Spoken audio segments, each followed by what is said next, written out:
Welcome to the Revenge of the Nerds. My name is Drew Philip Elias. This is Aldo Mendez. This is Between Nerds podcast here for episode 142. Is that Between Nerds? Between Nerds podcast. And unlike pretty much everything you've seen, we've done Visions 2 and Visions 1.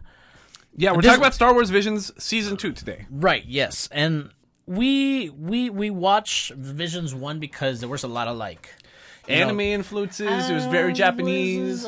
And we also watched season 2, which is Visions 2, which it doesn't have a lot of that. No, I think Volume 2 of Star Wars Visions is what I hate most about American animation, if I'm being completely honest. It's okay. So Volume 1 was like Animatrix. It was a lot of action. It was Japanese studios. It was like Studio Trigger directing shorts in the Star Wars universe is like the coolest thing you could imagine. The guys that made Wallace and Gromit and like Chicken Run, making a cool, lighthearted mother-daughter story about winning a race, I do not care at all. I do not care. And you know what? I don't know. I mean, the story as well. It has to be done by that studio to tell that much of a cheesy ass story, right? Like the story would not fit like any other like kind of. I'm just laughing because you cursed. We're not monetized. Don't worry about it. Someday we'll get it right. Someday we'll get it. But listen, guys. If you have any other ideas for stuff for us to watch, we're not completely tied to the anime thing, but we try to stick within the same themes and genres that we've been watching this entire time for like 3 years already. You know what I mean? And that's a big part, like what Aldo was saying about why we picked Visions 2. If you guys have anything that you want us to watch, something that like you want us to talk about on Hot Mic, if you're listening to us on Apple Podcasts or Spotify or on YouTube, whatever. Like, just let us know. You can let us know literally anywhere. Like, we have an email, betweennerdspodcast@gmail.com. You can jump in our comment section on TikTok, on Instagram, on YouTube, whatever. Even Twitter. Like, it doesn't matter. And, like... that's what the Nerd Down's for. That's what the Nerd Down's for. Exactly. And, when it comes to Star Wars Visions 2, though, it's so, like, just corny. It's 9 episodes, right? Season 1 was also 9 episodes. And they're all, like, 17 minutes long. But it's like they're all like coming of age stories. They're all about children. Like that's what I hate about American animation. They're literally all about little kids coming of age. And it's not nuanced. It's not interesting. Like American animation's really stuck in the 50s and they think it's just 8-year-olds watching this. Listen, he's 30. By the time you're watching this, I'm almost 30. He will be 30. I might be 30 by the time you're watching this. Like, they're people of our generation, like, grew up with this. You know what I mean? Like, we grew up watching Dragon Ball. You were watching Captain Tsubasa. I was watching Pokemon. Well, I guess we were both watching Pokemon. Except you were watching in Spanish. But this is not what I want my sci-fi universe to be. Yeah, right. And it did trick me out because obviously I have a son already, right? So I watch a lot of Disney stuff. Did he like it? He liked it. He liked it. Okay. Yeah, he liked it. He was watching, but the reason, I didn't notice that it was like that. But you're right. That's all I noticed. So no, because like I don't know. In every episode, I'm just like, okay, I wonder what this one's gonna be like. There's like 2 episodes that aren't. Yeah, maybe 2. Probably the first one. The first one for sure. That's exactly what I'm thinking about. And maybe none of the other ones. Yeah, probably just all the other ones are about kids. Literally all of them. Yep. All about kids. Yep. Because you think they're not about kids, but they somehow like just slip the fucking kid. Because at the pit was about the pit the entire time, right? And escaping the pit. But then at the end, it was just like the girl churning or what is it called?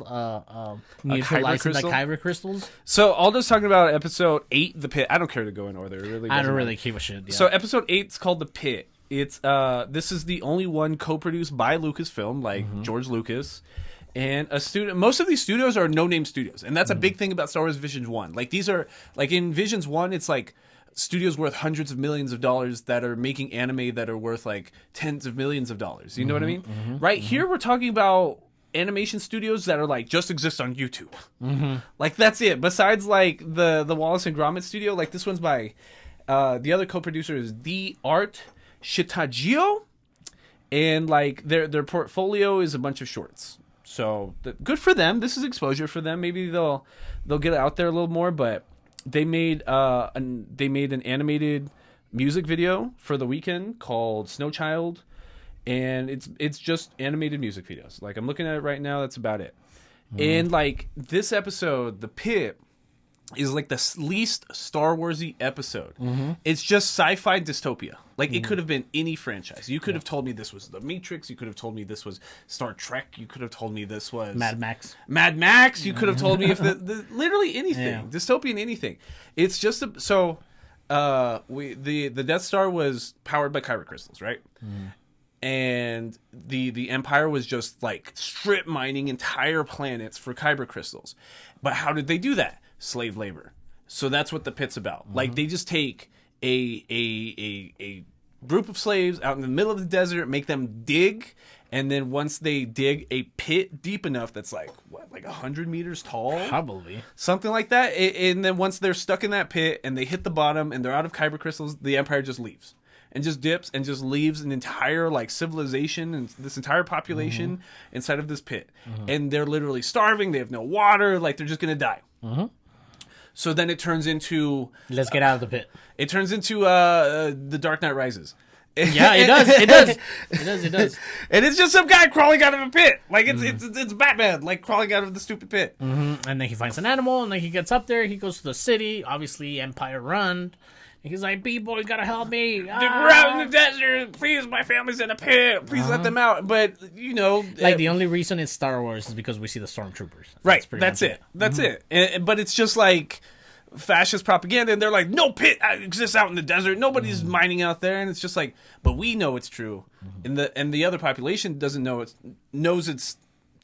true. Yeah. So then these two stormtroopers just grab this guy, just beat his ass, and then just like toss him back in the pit, and then he just dies, splats and dies. I think so. Yeah, they don't show it. But...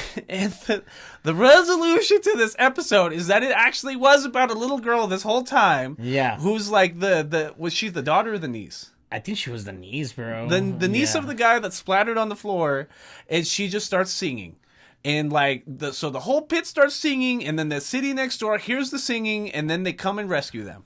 And then at the very end, the little girl like picks up a kyber crystal and like turns it blue because she's got force powers. That's the whole short.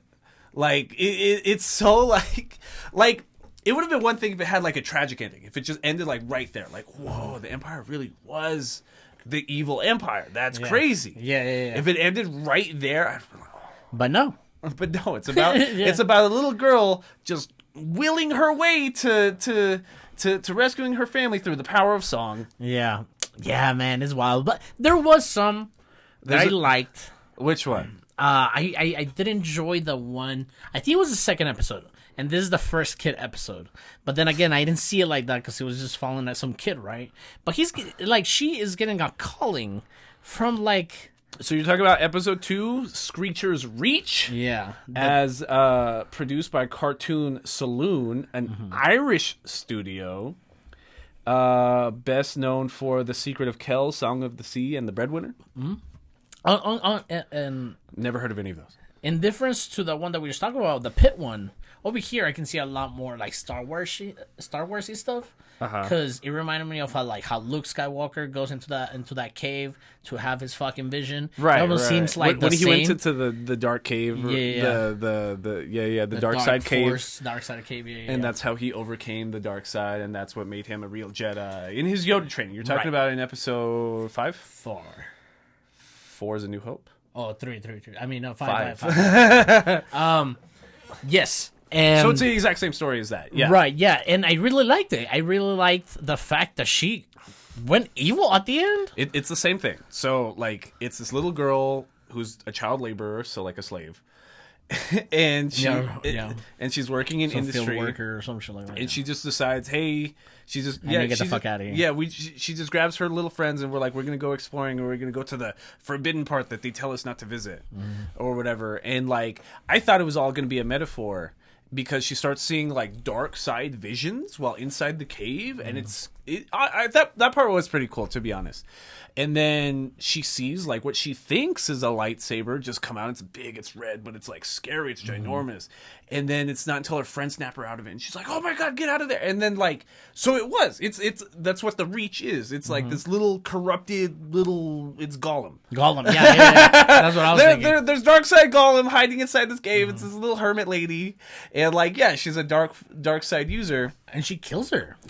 Yeah. She commits murder. Yeah. This little girl, like, who looks like she's like 8, 9 years old, just kills like this homeless woman inside of a cave. Essentially. And then out of nowhere, she grabs like this necklace that was around her neck, and she's like, "Oh, I did it. Aren't you proud of me?" And the necklace starts glowing red, and it's just like, "Oh, you did it, Doll." Her name's Doll. So Doll, Daal. In the traditional Irish language means a blind person.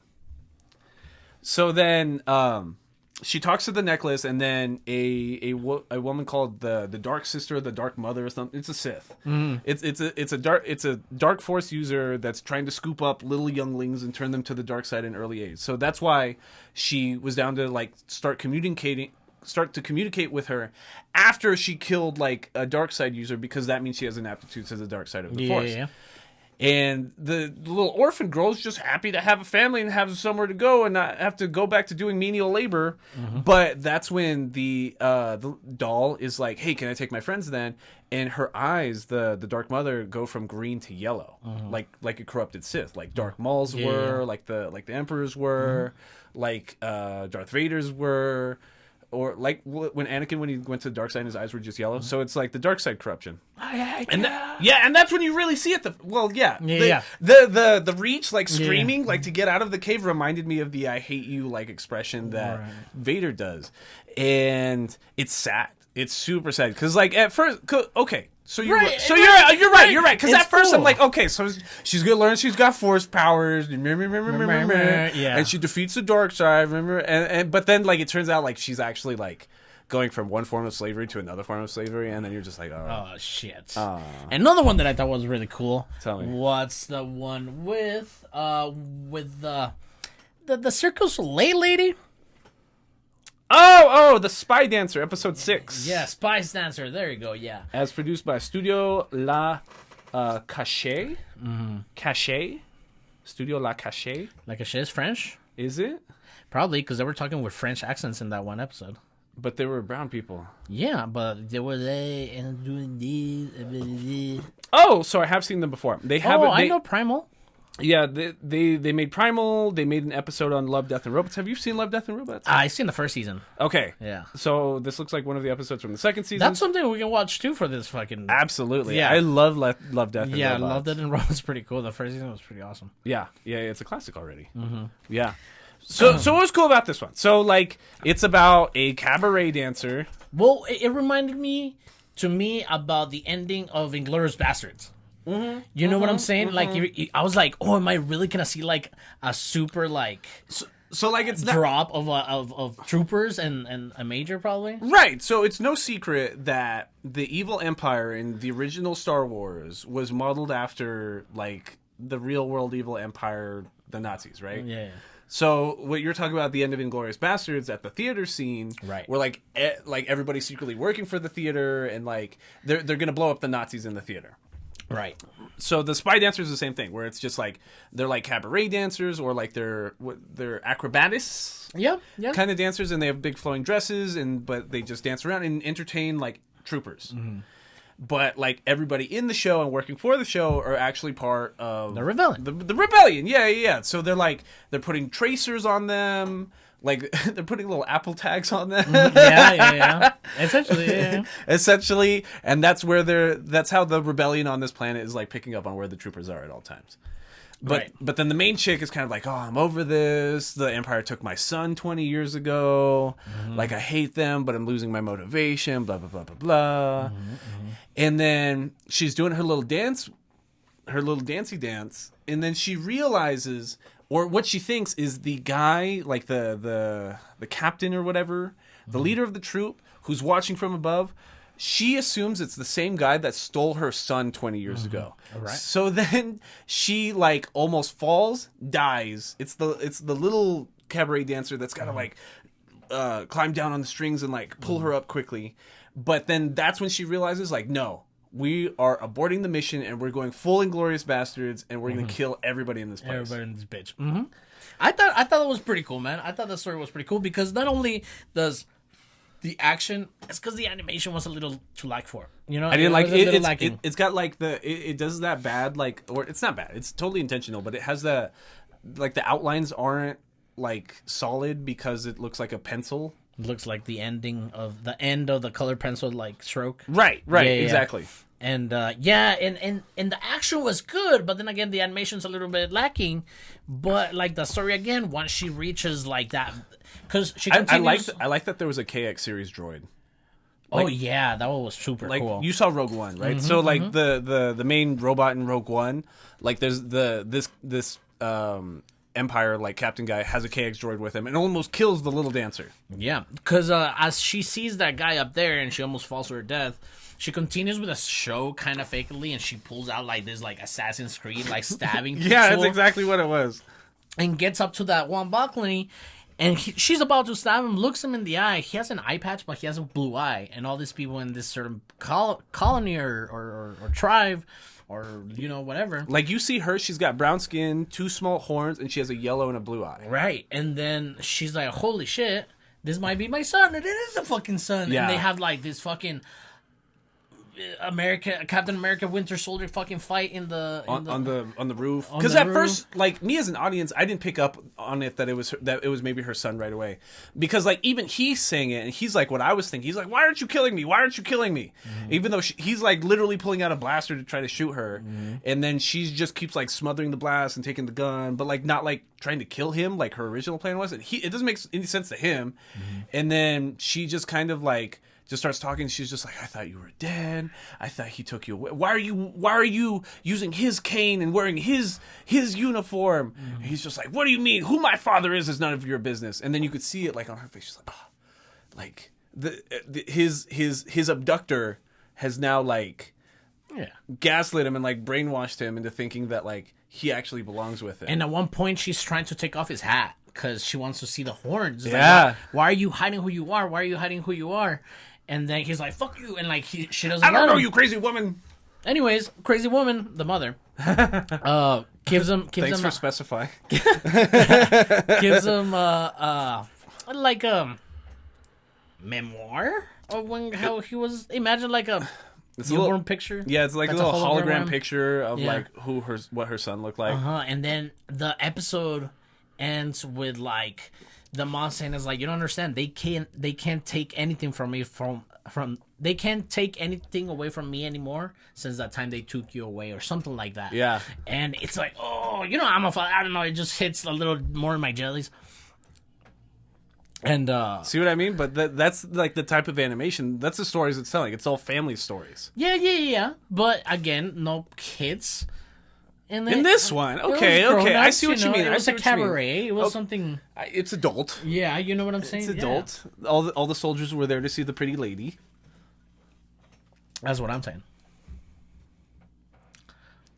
Don't get kicked out of those. But like I did like the last scene though, because like he takes the eye patch off, and that's when it finally started fucking clicking to me. Like he takes the eye patch off, you see that it's the yellow eye. I'm like, oh. And then he takes off his hat. He has 2 scars. Yeah, they're like shaved down like he's Hellboy or something. Yeah, dude. I was like, oh, he just realized his. Oh, you didn't realize that you didn't look like that white man. Oh, poor kid. My favorite episode that I feel like I could watch several times was episode 5, Journey to the Dark Head.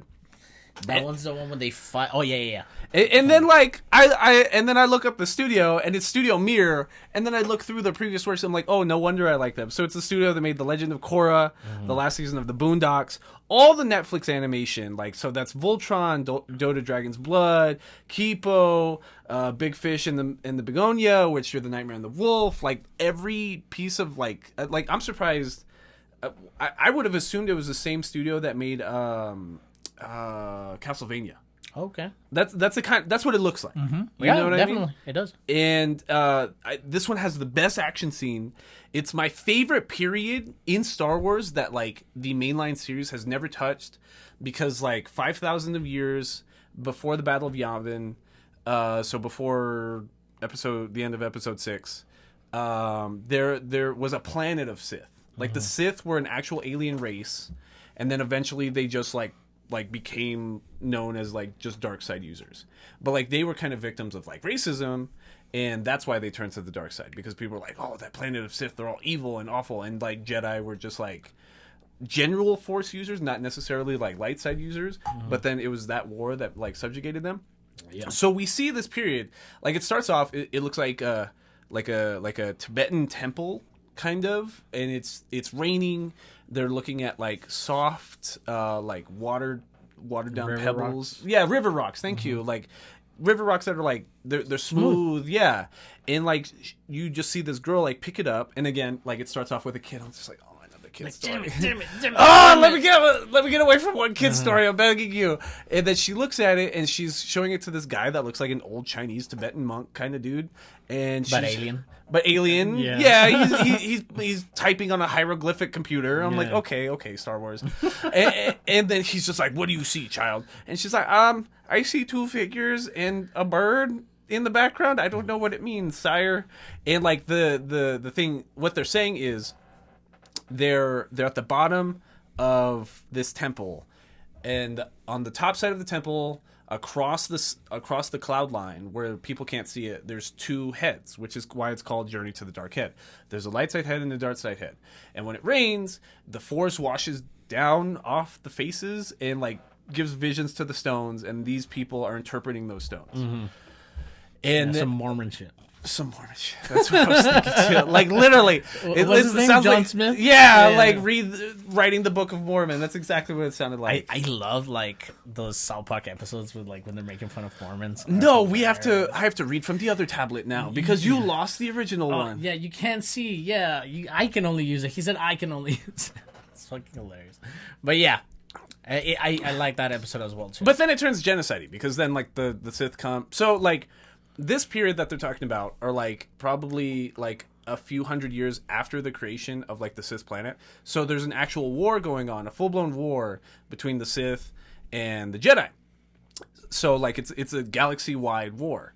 Like it's not like after Darth Kragus or somebody. I can't remember his name right now, but he's the one that made the rule of two. So like in the mainline series we see there's only ever two Sith at a time because it's one to be the master and one to be the one to kill the master. Because the thing about Sith and Sith academies and Sith planets is that it's all a bunch of like hateful, jealous, power hungry people, so they just end up killing each other anyways. So it can only ever be two people. But I love this period in time because like what if there really was a whole like in the Clone Wars how we in the Clone Wars we had like a army of Jedis, and I think that's awesome. That's like my favorite part of the Clone Wars. What if there was just an army of Sith? Oh, Darth Mauls. Yeah. So like hateful dark side users, and that's what we see. These are the people that like kill that planet, and like so there's a time skip, like maybe like 5-6 years, and now we see this little girl like she's at the actual like Jedi temple, and she's converting with the council, and she's like, listen, I feel like if we destroy the Dark Head, then it will bring balance to the Force. So please lend me a Jedi, and let me go blow up that head, and then the light side will win this war. Rent me a Jedi. Yeah, rent me a Jedi. Which like that's a weapon of war. You know what I mean? You're just asking for a nuke. Can I just borrow a nuke, please? Console. You guys, they didn't let me want to come here, but I saw this. Some shit's fucked up over here in the sky.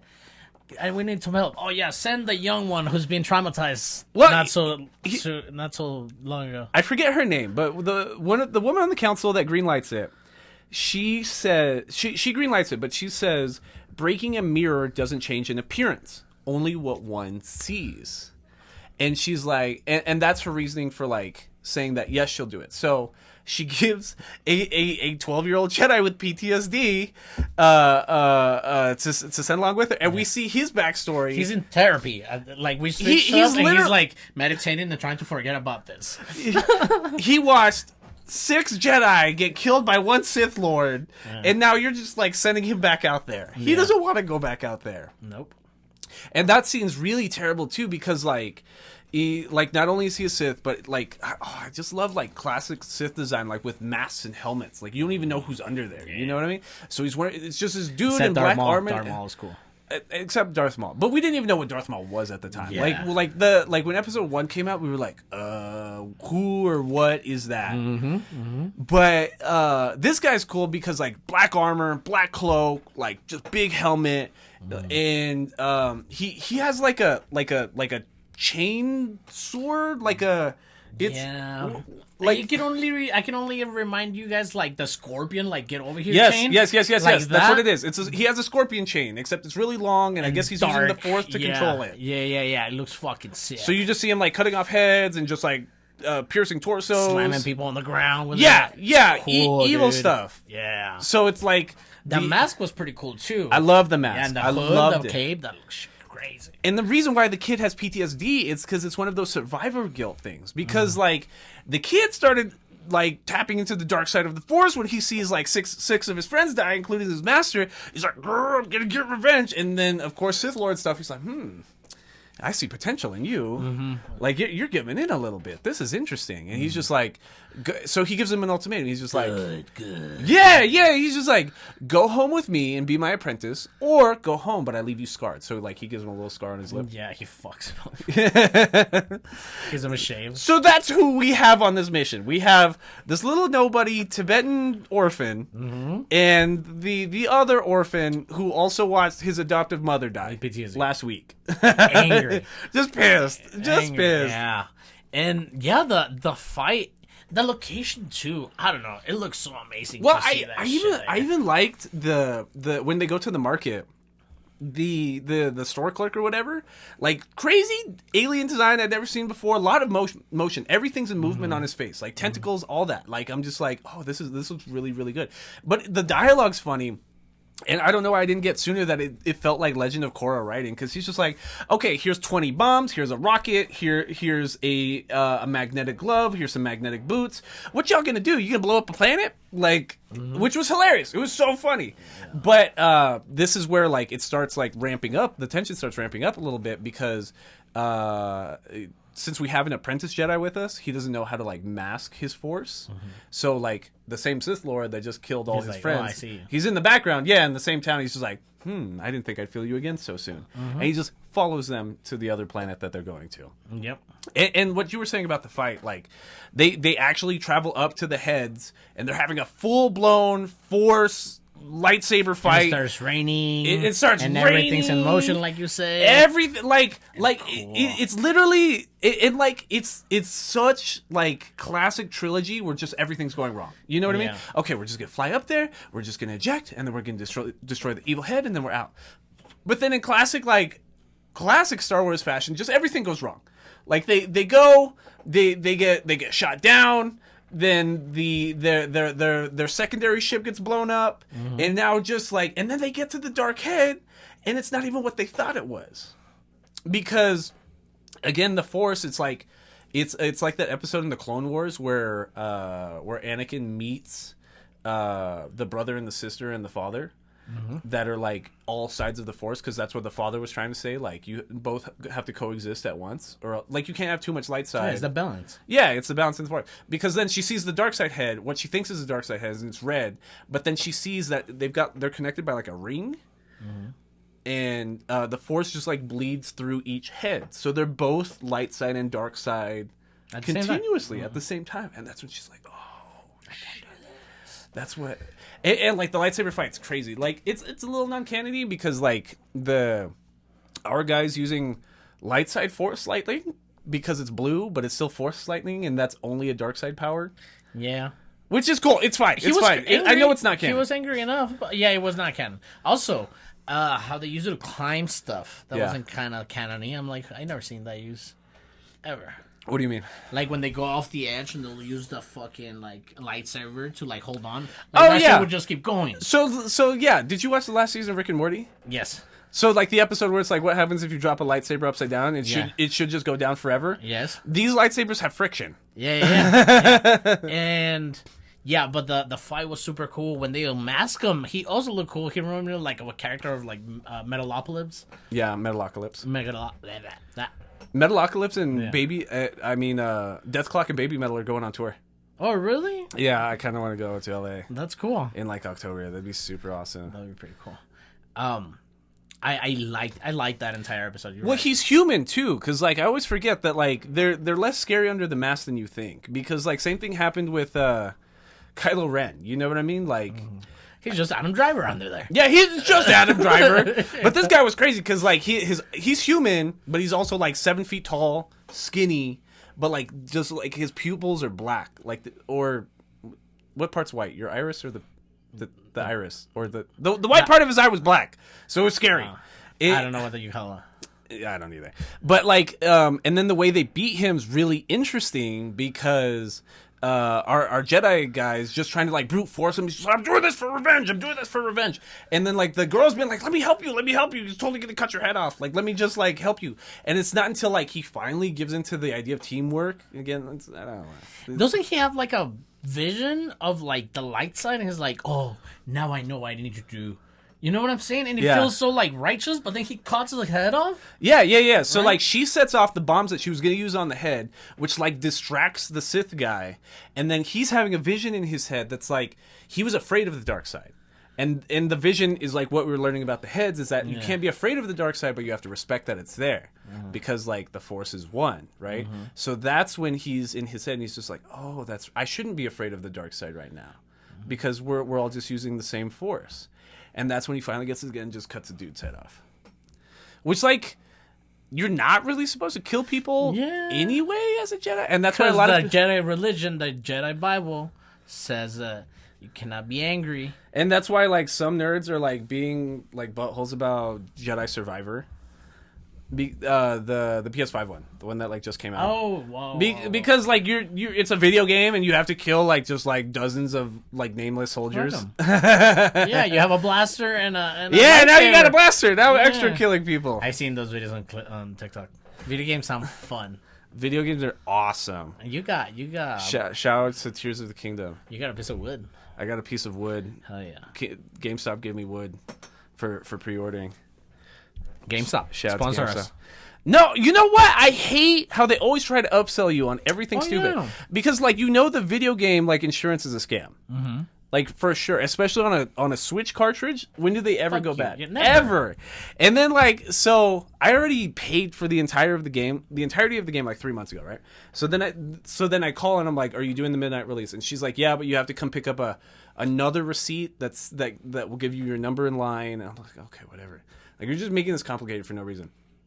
So I show up, and she's like, oh, you already paid all of it. So did you want... so we're having a sale on the insurance right now. Did you want the 1 year or the 2 year? I'm like, neither.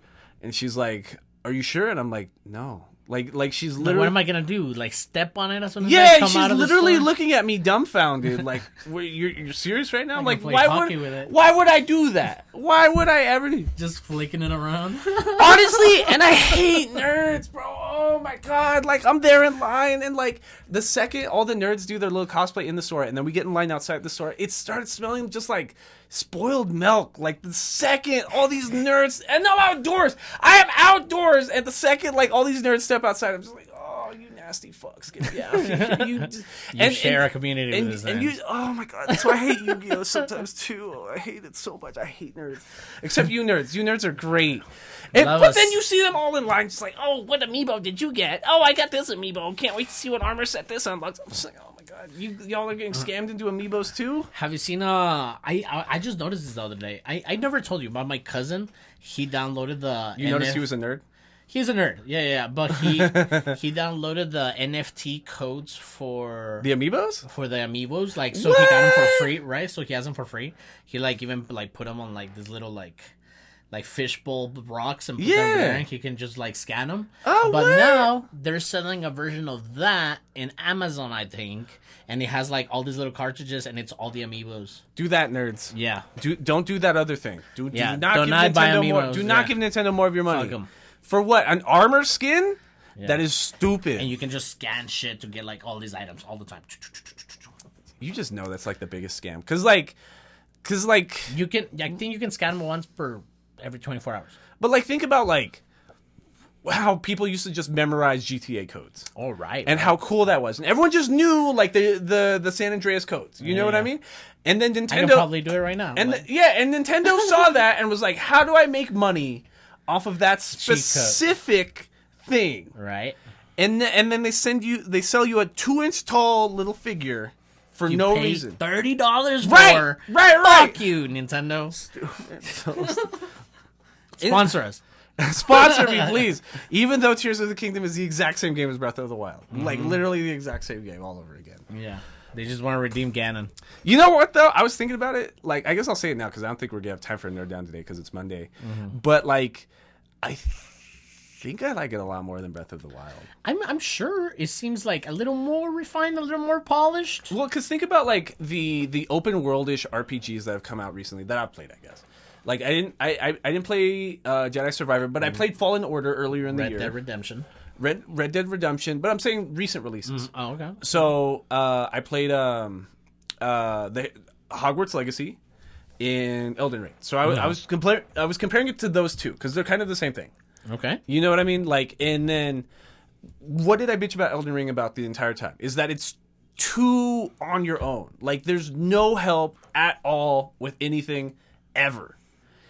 And then what did I hate about Hogwarts? Not hate, but what was I irritated about Hogwarts Legacy? That everything's just marked on the map right away, and there's all these like little mini dungeons and little caves, little extra puzzles that don't actually give you anything. They're just there to like check off parts of a map. Tears of the Kingdom's a little different because like you'll have your main quests like marked sometimes, you know what I mean? Sometimes it'll just be like the area. It'll be like somewhere around here you got to find, I don't know, Zelda's Golden Horse. I don't know. Zelda's games have always had a good log though. Yeah. Like you can just like, oh, which one do you want to highlight? I want to do this lower missions first. But what I didn't like about Breath of the Wild was like how redundant and like tedious the shrines felt because they were just everywhere. And, like, they didn't actually accomplish anything. They didn't give you anything. Were they fast travels in that game? I don't remember. Yes. They were. If you had the symbol, the thing. The Sheikah Slate thing. Yeah. Okay, because every shrine in Tears of the Kingdom is one. Oh, right. No, yeah. Oh, okay. Okay. You're right. So there's fewer, but, like, the point of this game is that, like, you're launched, like, 100 feet into the air, right? So when you're falling down, you can pull out, like, your Sheikah Slate, or it's called something different now, but it's the same thing. And you can take pictures while falling, and you can start marking them. And I don't remember marking anything in Breath of the Wild, because why would you? But you see the shrines glowing green, and you're just like, oh, okay, there's one. And then there's, like, hieroglyphics, like, on the sides of mountains, and you're like, oh, okay, there's that. And it feels like it's helping you because it's like we're just going to launch you up just so that you see the whole radius around you and you know where to go and to do things. But it's not hand-holding, being like, you don't know what you're going to find here. So I feel like I'm getting distracted a lot more in Tears of the Kingdom because in like Hogwarts Legacy, I feel like at first you're getting distracted if you don't know what's up, but the second you open your map and you're like, oh, I see where it's at. But then like in this one, I'm just like, okay, I'm gonna go to this shrine. Oh my god, there's like a reporter here and he's talking to me and he's saying he needs help. Okay, so I go help the reporter. Okay, so now we have to find Zelda's Golden Horse. Okay, now I'm in a secret dungeon in the sky that actually launched me 100 feet into the ground. And it's super good, but like I don't even realize time's going by. As opposed to where, like, I'm playing Elden Ring, I'm just like, okay, I know I need to get that castle in the foreground. I'm just going to run through all the enemies because this game's really fucking hard. I don't want to fight all the enemies. So, I don't know. I'm having a good... But it's different. It's different. Like, it's so... I'm excited to play it. I want to play it. It's so the same. Like, it is so the exact same game. Yeah, it's in the same world. We never had that before. No, we haven't. You know what I'm saying? Never has a Zelda game has been like, oh... This is a continuation to that. Maybe Majora's Mask, but that wasn't even the same reality. Right. Or some shit like that. Right. And hold on, just finishing this final point on Journey to the Dark Head.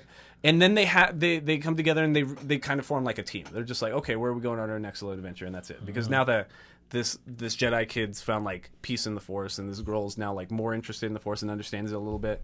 And it reminds me of like Castlevania or like Korra or like Avatar or something like that.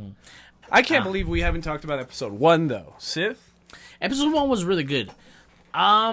It's the most like artsy fartsy.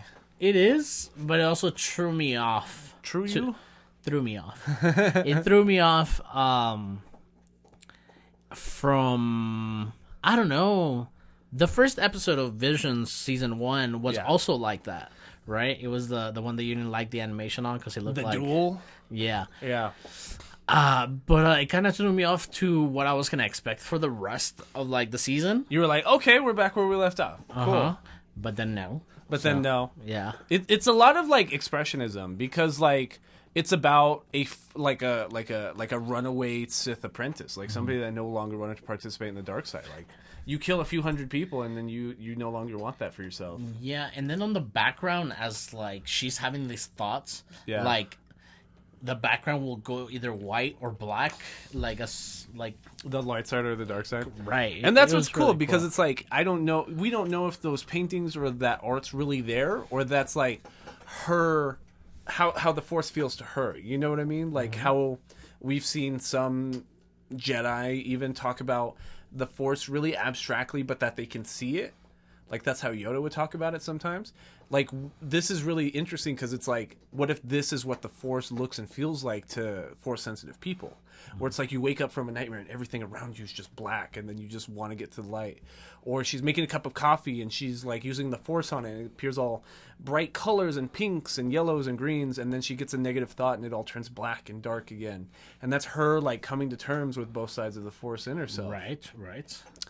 So then she just she's just living on like a planet by herself or like a portion of a planet because one of her sensors goes off and she thinks it's a faulty sensor maybe, and then she and her little robot go and check it out, and it ends up being her former Sith Lord and his new apprentices there to just snatch her up and go force her to be a Sith forever. It turns into fucking Freddy Krueger. It's pretty cool, but it's still super expression-y because like their blasters almost look like watercolors, like when they blast in the ground and stuff. Yeah.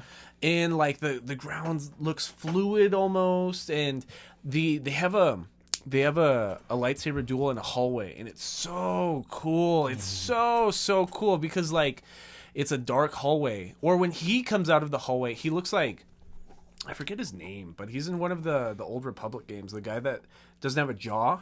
Did you ever play the Knights of the Old Republic? I think so. The one that was friends with Darth Revan, and like he didn't have a jaw, and he looks scary, just bald and ugly and red eyes. Right. And him coming out of the whole hallway turns dark and black, and it's this void, it's this pit. And again, like you don't know if that's what she's feeling or not because she's Force sensitive, right? So maybe that's what the Force feels like. And you see the color around her start to dissipate a little bit, and she's trying to battle him off with a yellow lightsaber. And yellow lightsabers are interesting because like white and silver are the color lightsabers turn when you attempt to purify a tainted kyber crystal. So like you can, I don't know if this is the current canon or the old canon because like they use a lot of kyber crystals. I just can't remember the current canon on kyber crystals because one of them, it might have been the old canon, is that like red lightsabers are that color because they're synthetic kyber crystals made in like a lab. Because if you're attuned to the dark side of the Force, then you can't go into a cave and find your own kyber crystal, so you wouldn't have a blue or a green or purple one. But I think the current canon is that it's literally you imbuing that energy into the kyber crystal, and then that's what turns it that color. So then that means she had a red lightsaber at one point and like tried to purify it, and now it's yellow. And then you see him like winning that lightsaber fight, and the darkness is like surrounding her, and she's in her own thoughts, and it's scary. And then it's the same, it's the same realization that he had in Journey to the Dark Head, where it's just like, oh wait, I can be both. That's fine. Like it's all the same Force. And that's when you realize she has a second hilt to her double-sided lightsaber that we didn't know was double-sided, and one side's red. So now she's battling him off with a yellow and red lightsaber. And she kills him, and like just like that's kind of the resolution, is that like she can be a wandering Jedi and still respect both sides of the Force. Right. It's wild, man. I don't know. I really wish we would get some more. Like The Mandalorian right now, that's super cool. I was able to finish it. We'll probably talk about that whenever we have time for a nerd down. But like lore itself like that, it's really cool. They also use a lot of kyber crystals in another episode that I liked. No, what did I like that one or no? What was the other episode that I liked? Which one? Not the one. Au's song. Which one's that one? The very last one, the one where the girl's force sensitive and she can sing to kyber crystals and purify them. Yeah, I didn't like that one. You didn't like that one? So this is... It was alright. This is by Studio Triggerfish, animation studio based in Cape Town, South Africa, and Galway, Ireland. I don't know how those things are related, but yeah, I don't see that they've produced a whole lot. The Adventures of Zambezia and Kumba. Cool. They're probably classics where they're from. Whatever that is. I like the Au song because I like the animation style in Au song. So every studio uses a different animation style. Yeah. And Au song it's 3D CGI, but like it's so high quality that like they're like bear aliens or something, but they look like plush. They literally look like a squishmallow. Like I can't remember what that technique is called, but it's like when you grab a piece of like hard sponge or like hard foam and like you flint into it, like you stab fabric into it. Have you seen that on TikTok? No. And like as more that you poke it, the more compressed it looks on it, so it looks like it looks tight. It looks super crisp and clear. I like the story about it. I don't know. It felt. So that one felt more to me like cheesy, like, oh, she's singing for the fucking crystals. That was the only... That's what it is. You know what I'm saying? It's a little sun girl singing to her crystals. It's like Disney, bro. Yeah, and this was the only one of like the family-oriented ones that I like. So it's this little girl who we think is mute. Her dad's literal job is to mine kyber crystals. And her family, I guess, has a history in trying to purify kyber crystals. So a Jedi comes with a tainted kyber crystal, tries to give it to her dad. And he's like, whoa, I can't do anything about that. That's super evil. And then I would just try singing to it, and it like triggers the kyber crystal and like burns his hand. And this is even seeing something like activated the kyber crystal. That's weird. Yeah. So the kyber crystals like speak to her, and the Jedi realizes something's up. And I'm thinking of the previous episode from that Irish studio where like the Sith mother just like stole that child. I'm like, oh my god, they're gonna steal another one. Yeah. So that's what I thought it was going to be. And it ends up being a really sweet story about Au just skipping work, just singing to a cave full of kyber crystals. It crumbles, and her dad's pissed because not only does he not understand his daughter's gift, which is being force sensitive, but like he's also trying to protect her from like a literal landslide because this cave is like falling in on itself and they're on a cliff face. And I think it was cool because the Jedi just pops out of nowhere, and again, like they use friction on the lightsaber to save herself from falling, which is like not a thing. And she grabs them too, and then they have this sweet heart to heart where he's just like, oh, I always knew you were special and had this gift. I guess I was just afraid of it. And the Jedi is just like, yeah, this is why you need to give up your daughter to this complete stranger, a la me. Religion. Yeah, so that I can go train them in my space Buddhism religion thing. And then it's like the end of the story is that like she leaves and it's supposed to be sweet and family oriented. I like the animation where they show like literally the Force just like purifying this thing because it's like little sprites. Yeah, like flying away from her. I think that's a good point. Yeah. No, that's probably one of my favorite animation styles besides the To the Dark Head one. And that's just because I like that animation style. I like that. I feel like but see, then the one I hated was episode 3 in the Stars by Studio Punk Robot, and this is the one that's like a little Peruvian South American colonization story.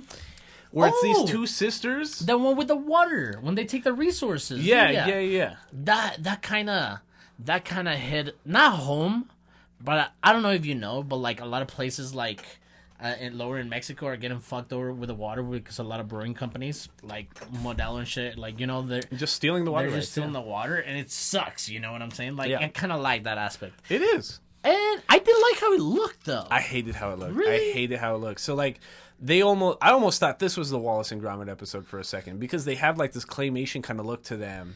Yeah. Like, granted, it looks like expensive animation because they're wearing, like, traditional South American-looking tribal gear, kind of. Like, it's totally Patagonia-inspired, like, forest. Peruvian kind of shit. Yeah. And, So, like, when they move, there's a lot of motion, and, like, they're wearing traditional masks, and they're the only members of their species that are left because the Empire came in, and killed just everybody. murked their whole family, and their mother was actually a Jedi, maybe. And then just, like, it's just these two orphans, and they have to break into a literal Sith base just to get drinkable water. Which, that's it's crazy. Intense. That's yeah. crazy. It was weird to see them both become Force sensitive.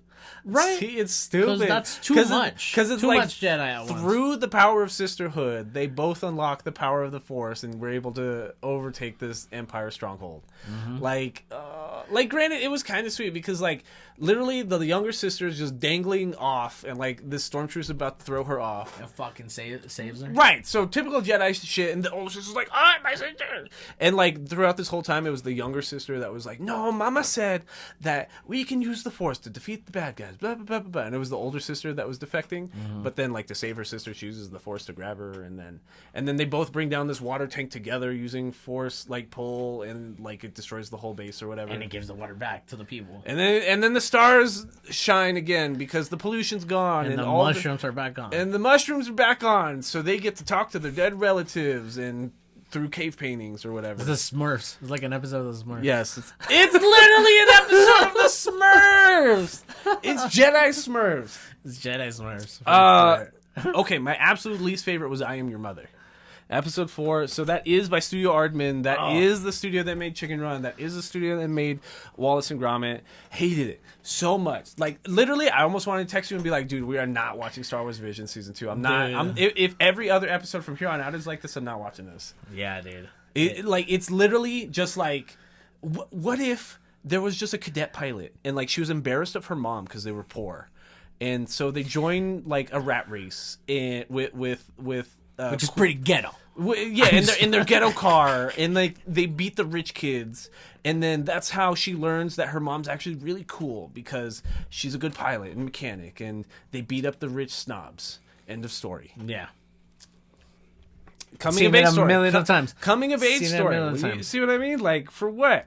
For what? So and then just for you to use your unlimited fucking claymation budget to do this? Okay, granted there were a lot of like cameos. Like she's playing at the beginning of the episode when she's still at her house, she's playing with the same toys that Luke Skywalker played with. Her name is Annie, as in Annie from like Anakin Skywalker. Yeah, like the mom is using she's using an Empire mask as like a torch mask. Oh, the Mandalorian. The Mandalorian mask. There's Luke's hand is at the market at the school before the race. Yeah. You see Jawas about to like steal the hand. There's Wookiees. There's a Wookiee baby rips the arms off of a doll, which is like what Wookiees do apparently when they maim people.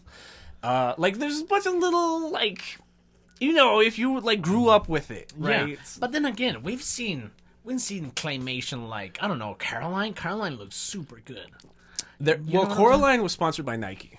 Yeah, that is sponsored by Nike. The owner of the studio that made Coraline, his dad owns Nike, and he will forever be making movies. And he just gets a limited budget for the rest of his life, because his dad needs a tax write-off. How cool! That's awesome. I wish I could like live my dream for a tax write-off. Right? It's like literally the only way to live. Why would you want anything different? Exactly. Yeah, absolutely. Fuck Wallace and Gromit. Yeah, absolutely. Kind of dog shit. Absolutely fuck Wallace. Because then we're following that fucking story that you're saying. It's like, Mom, stop. And she's like, yeah. And she's like, you used to love this when you were a little girl, and it's also that. And then she's like, I'm not a little girl anymore. And then this. And then they do the race, and the race literally looks like 2D. Like, why the fuck efforts into making claymation if it's gonna look like that? You know, there's no way it's claymation anymore. You know for sure they're just using CGI to mimic their old works. Probably, for sure. Yeah. Because the one I would more likely believe is claymation is the In the Stars one, the one we just talked about. Mm-hmm. Because that one, something about the frame rate on it just seems kind of like 12 FPS-y, like... Mm-hmm. Like, it's like it's skipping a frame sometimes. Yeah, it is. Yeah. I saw that. So that one I more believe is claymation than this one. This one is so crisp and clear. Like, there's no way it's claymation. I did not like episode 7, The Bandits of Golak. I hated the animation. Yeah, dude, it looks so terrible. ugly. Like, this is what, like, I get triggered by things that, like, trigger the uncanny valley so hard, and this is one of those. The faces are the ugliest animated faces I've seen since, like, the 90s. Yeah, it looks like bad. It's so atrocious. Like, and what's worse is, like, they try to make it seem like poor little what's it called, the King of the Slums. What's that old Indian movie? The Slumdog Millionaire? Yeah. It's got the Slumdog Millionaire kind of vibe, which is one thing, right? So that's interesting. I read The Kite Runner in high school. Like, I understand. But then, like, they just give them the worst faces I've ever seen animated. And it's the same story. It's a brother and a sister, except the sister's force-sensitive and, like, kind of rebellious and doesn't want to listen to her older sibling, and it's going to get them in trouble with the Empire, which is the exact same story we just heard of in the Stars. What's that anime mecha that you always remind me about? Which one? The gorilla one with the Transformers one? Beast Wars. Beast Wars. Yeah. It looks like that kind of animation, a little more, like, shaded here and there. It reminds me of Code Lyoko. You know what it reminds me of? Yeah. I had an ultrasound with Vinay today. You know how they make that 3D kind of version of the baby? That's what it looked like? It reminds me about the same thing, bro. Like, this shading, why does it look worse like the movie ends? Aldo's gonna put it here, maybe. Probably. Maybe. Yeah, because... And like, I hope you see it, and I hope you realize how ugly it is, because like it almost ruined my day. But you know what almost didn't ruin my day was the lightsaber scene. So like, the lightsaber scene is really good. It like, I don't know what's up with Star Wars, and just like, they have chase scenes so much. Like, oh no, the Empire's about to capture my sister. We have to do a train chase scene, and then they do have a lightsaber fight because they they find a secret Jedi. And because the sister's an idiot and just using her force powers out in public, this would have been after episode 3 when there were Inquisitors. So this guy that looks like a Hindu jinn, like an evil genie, like green skin, ugly mustache, like pointy goatee, like he's an Inquisitor. He's got this double-sided circular lightsaber, and he's gonna murk this little girl until this old little Indian lady, who is actually a secret Jedi, which is actually pretty cool because she's got double lightsabers, like 2 blue lightsabers. Is super awesome. I feel like I haven't seen that since like God, what's her name? The orange one. Ahsoka? Yeah, since like Ahsoka, except she had 2 green ones, huh? Yeah, she did. Anyways, 2 blue ones was cool because it was a super cool fight. She has the 2 white ones in the show, right? Because after the fallout of Anakin, she turned them white. Right. Trying to purify her lightsabers. Right. But yeah, you're right. So like, that was the only part of that episode I like, and the fight's like 30 seconds long. Mm-hmm. So like, there's force pushes and pulls, and then it's kind of a sad ending because like, again, like everybody's just trying to steal force sensitive children, but they can't take the family members. So the old little Jedi lady just like opens a little door that was under the water. Is just like, okay, now I'm gonna take your sister. And the sister's like, what? I can't leave my only family member. What are you talking about? And he's just like, no, you have to go to protect yourself. I knew this would always happen someday. Coming of age story. God damn it. I mean, it is Star Wars. We like Star Wars, obviously, because we're nerds. Yeah, but, I think that's the last one. But, like, a lot of this stuff, oh, man, I don't know. Bring back the Japanese studios. Bring back at least well-known studios. Like, remember when it was Kinema Citrus and Production IG and Studio Trigger? Like, that's what I miss. But, like, I feel like studios like which one's the one that made Super Mario and the Minions and shit? And Illumination. Like, why don't you get those American ones? If you want to go abroad like that, get something good, make them do a short, and I'm pretty sure it will look a lot better. Yeah, the Japanese studios broke the budget, Disney? For real? Yeah, really, exactly. Yeah, exactly. The Japanese studios broke the budget. And there'll be a fucking write-off again with the fucking... Exactly! Yeah. Why is this so hard? Like, motherfuckers. Hire us! Lucasfilms, look at me. Hire me. Jon Favreau. Yeah. I will co-write every MCU project from here on out. Even the shows.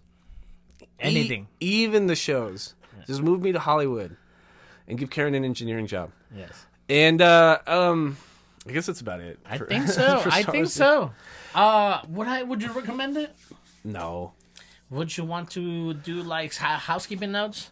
Yeah. In case you want them to recommend something? Yeah. Like I would just like the 3-4 episodes I said I liked, just watch those. Don't watch those. Yeah, don't watch, you don't need to watch anything else. It's not like you're missing context or all the different story. Mm-hmm. Don't forget to follow us on social media. The giveaway's still going on. We already announced the giveaway winner from last month, April, and we replied to them on YouTube. Yeah. And we're waiting on their reply so that we can send them their free hand-picked nerd stuff. Yes. You too can be picked for the May giveaway if you subscribe on YouTube and comment on any video, or if you're not on YouTube and you're listening to us on, I don't know, Apple Podcasts, Spotify, Deezer, Pandora, whatever. Leave us a positive review on whatever platform you're on so we get recommended a little more, algorithm stuff. And then we don't get notified when we get those reviews, though, or when we get rated positively. So then email us, betweennerdspodcast@gmail.com. Send a screenshot or something. Yeah, send a screenshot or something and let us know that positive review is you. And that's it. Super simple. Super simple. You'd be surprised. Hundreds of listeners a month, we get 2 entries. Yep. But thank you guys so much. This has been a fun week. Yeah, we're watching. Next week we're going to be watching. So the reason why I did this was because technically nothing we watched this week was anime. You want to be more tolerant towards us Chinese.